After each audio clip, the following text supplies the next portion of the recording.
Bismillah. Soal, kaifa tasihhul ibadatu? Bagaimana sahnya ibadah? Jawab, tasihhu ibadatullahi, sah ibadah kepada Allah, mimman, dari orang, ya'taqidu, yang meyakini wujudallahi, akan wujud Allah, wala yushabbihuhu, dan tidak menyerupakan oleh dia akan Allah, bisyai'in, dengan sesuatu, min khalqihi, dari makhluknya.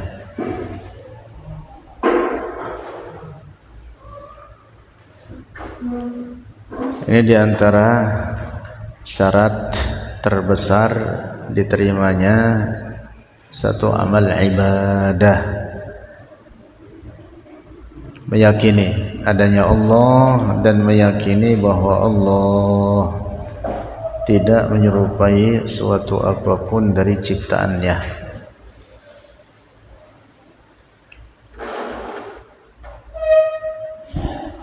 Karena menafikan Allah, mengingkarinya atau mendustakannya adalah kekufuran. Demikian pula orang yang meyakini bahwa Allah menyerupai ciptaannya juga kekufuran. Seperti keyakinan mereka yang mengatakan bahwa Allah memiliki bentuk dan ukuran, bahwa Allah tersusun dari bagian-bagian atau anggota-anggota badan, termasuk mereka yang berkeyakinan bahwa Allah memiliki tempat dan arah. Na'udzubillah. Itu adalah keyakinan tasybih, menyerupakan Allah dengan ciptaannya.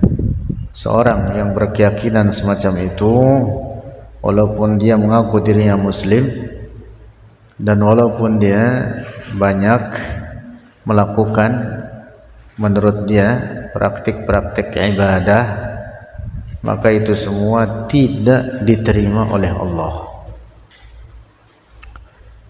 Qala ta'ala, berfirman Allah Ta'ala, laisa kamitslihi syai', tidak menyerupai akan Allah oleh suatu apapun.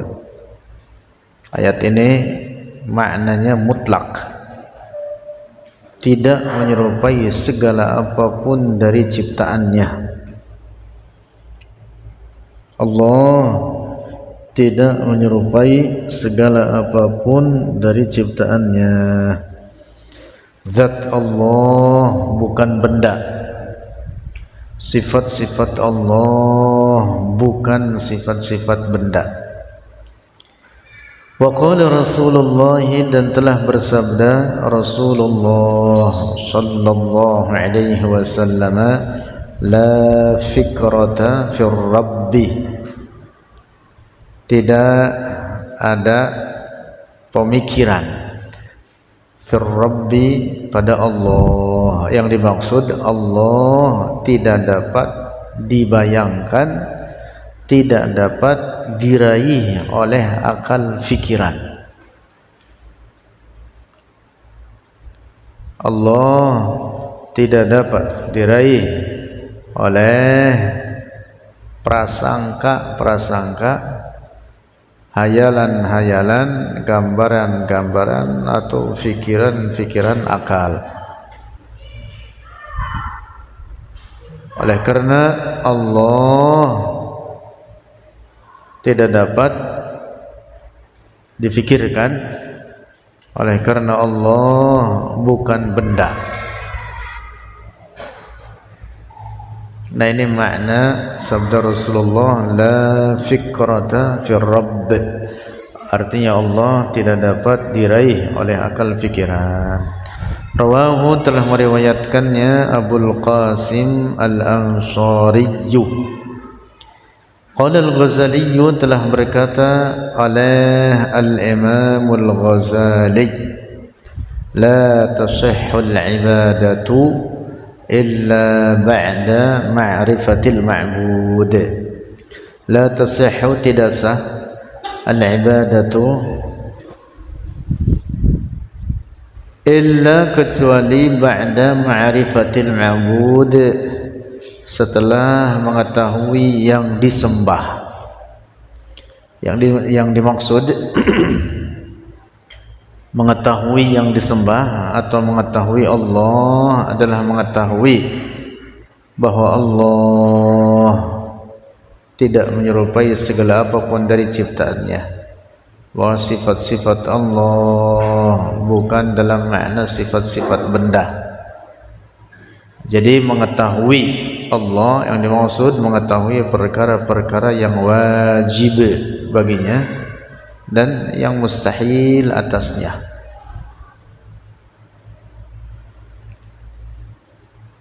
Orang yang dia beribadah, mempraktikkan salat, puasa, zakat, haji atau lainnya di atas dasar keyakinan bahwa Allah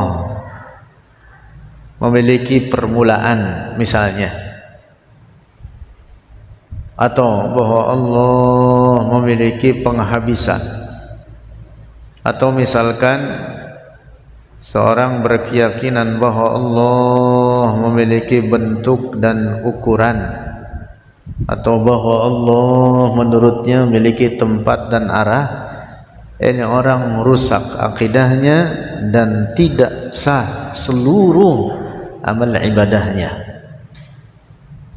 apapun bentuknya, sebagaimana tidak diterima sedikit pun amal kebaikan dari semua orang kafir, termasuk orang ini yang dia mengaku dirinya muslim tetapi pada hakikatnya dia seorang kafir. Dalam Al-Quran Allah berfirman, wa qadimna ila ma amilu min amalin faja'alnahu haba'an mansura. Apa yang dikerjakan oleh mereka orang-orang kafir, apapun bentuknya dari kebaikan apapun, seperti haba. Apa haba? Asgharu hajmin mimma tarahul uyun, itu benda terkecil yang bisa dilihat oleh mata. Apabila sinar matahari masuk ke dalam rumah, lalu di dalam sinar matahari ada benda kecil-kecil berterbangan, debu atau semacamnya, disebut dengan haba, benda terkecil yang dapat dilihat oleh mata telanjang.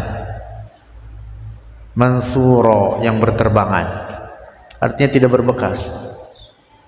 Nah, kebaikan yang dikerjakan oleh seorang kafir tidak diterima oleh Allah. Fakanat haba'an mansura. Nah, demikian pula terkait seseorang yang dia punya keyakinan rusak, keyakinan rusak, lalu dia mengaku dirinya muslim, lalu dia mempraktikkan amal ibadah, maka amal ibadah tersebut apapun, seberapa banyak pun, tidak memberikan kebaikan bagi dirinya, tidak sah. Nah, ini makna perkataan Al-Imam Al-Ghazali, la tasihhul ibadatu illa ba'da ma'rifatil ma'bud.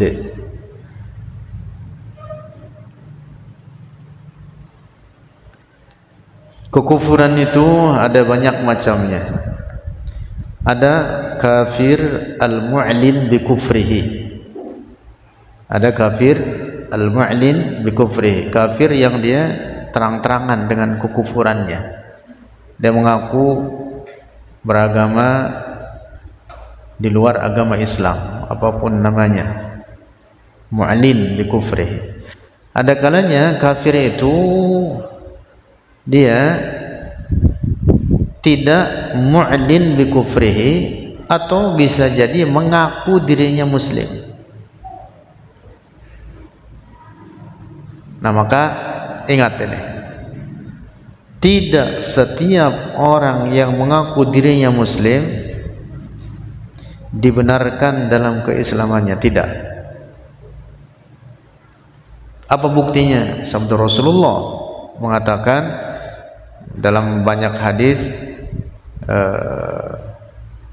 wa inna hadhil millata sataftariqu ala 73 firqah kulluhum fin nar illa wahidah wa hiya ma ana alaihi wa ashabi. Arti atau kandungan dari hadis ini, ada orang yang dia mengaku muslim tetapi sesungguhnya dia rusak dalam akidahnya, yang karena sebab itu dia masuk ke neraka. Karena itu dalam Islam ini firqah-firqah sangat banyak. Dalam hadis tadi Rasulullah mengatakan hingga 73 golongan. Kata Nabi 72 ke neraka, yang selamat 1 di surga. Nah 72 itu pada ngaku apa ya? Beragama Islam. Pada beragama Islam tapi masuk ke neraka. Artinya 72 ini sesat, semuanya sesat. Lalu nanti kesesatan mereka bertingkat, ada yang sampai kepada kekufuran dan ada yang hanya sesat saja, tetapi mereka semua masuk ke neraka. Hanya saja tentu yang tidak sampai kepada kekufuran nanti akan dikeluarkan dari neraka. Yang sampai kepada batas kufur maka selamanya dalam neraka bersama orang-orang kafir lainnya tanpa penghabisan.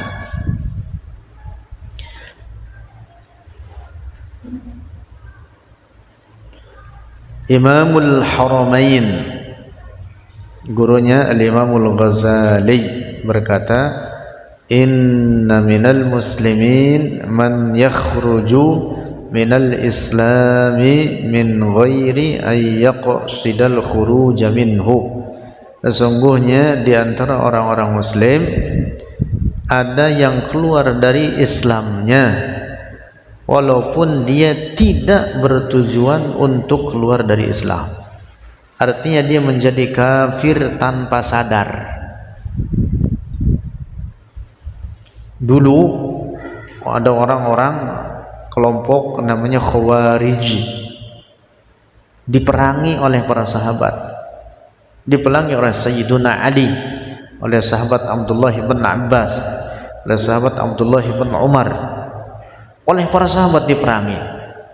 Orang-orang Khawarij itu mereka mengaku apa? Muslim, rajin sholatnya, puasanya rajin. Orang Khawarij itu bahkan digambarkan dalam beberapa riwayat mereka itu apa? Sifatnya lailun qaim wa naharun shaim. Jadi kalau malam ibadah, siang puasa. Banyak yang hafal Quran orang Khawarij itu. Banyak yang hafal Quran tapi diperangi oleh Sayyidina Ali. Mereka mengaku muslim. Mereka bersyahadat juga. Syahadat, 2 kalimat syahadat, mereka mengucapkan 2 kalimat syahadat. Nah, tetapi pengakuan keislaman mereka, walaupun mereka mengucapkan 2 kalimat syahadat, mereka meyakini keyakinan-keyakinan yang menyalahi akidah Islam. Ada banyak kesesatan mereka. Misalkan mereka mengkafirkan orang yang berbuat dosa. Sebagian mereka mengatakan yang berbuat dosa besar. Sebagian mereka mengatakan semua yang berbuat dosa mau besar mau kecil dihukumi kafir. Khawarij itu ajarannya begitu. Makanya diperangi karena rusak akidah mereka walaupun mereka mengaku muslim. Nah, jadi itu perkataan Imam Al-Haramain Abdul Malik Al-Juwaini, guru daripada Al-Imam Al-Ghazali, mengatakan inna minal muslimin man yakhruju minal islami min ghairi ay yaqsidal khuruja minhu. Dan apalagi di zaman kita sekarang, akhir zaman, banyak sekali menyebar ajaran-ajaran rusak, menyalahi akidah umat Islam, akidah Rasulullah, seperti yang paling banyak tersebar di akhir zaman ini, aqidatut tashbih, aqidah tashbih, aqidatut tajsim, keyakinan keserupaan antara Allah dengan ciptaannya. Na'udzubillah. Menyebar keyakinan rusak ini di akhir zaman ini. Keyakinan mengatakan bahwa Allah sebagai jisim, memiliki bentuk, memiliki anggota-anggota badan tersusun daripada bagian-bagian. Na'udzubillah. Keyakinan rusak.